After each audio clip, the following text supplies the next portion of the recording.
এই জামানায় খারাপ ধারণা হওয়ার সবচাইতে এক নাম্বার কারণ হলো স্মার্টফোনের অতিরিক্ত ব্যবহার। কি ফোন? স্মার্টফোনের অতিরিক্ত ব্যবহার। তুই স্মার্টফোন কিনা দিছেন কেন? দুইজনে মিলে একটা চালাইবেন, তাহলে আর ঝামেলা হবে না।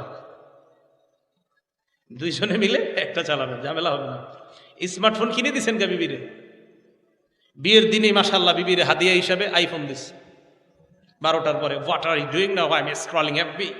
কি করছো? ফেসবুক চালাচ্ছে। আর chatting with various friends from various countries, বিভিন্ন দেশের বন্ধুদের সাথে চ্যাট করছে।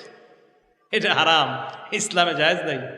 এই স্মার্টফোন এটা হলো আপনার সন্দেহ হওয়ার বর্তমান সবচেয়ে শয়তানের বড় হাতিয়ার। স্বামী স্ত্রীর মাঝে সন্দেহ লাগানোর শয়তানের সবচেয়ে বড় হাতিয়ার বর্তমান যেটা, এটা স্মার্টফোন। আমার কথাটা আপনাদের কেমন লাগছে জানি না, কিন্তু চিন্তা করে দেখেন, এটাই সত্য একটা কথা।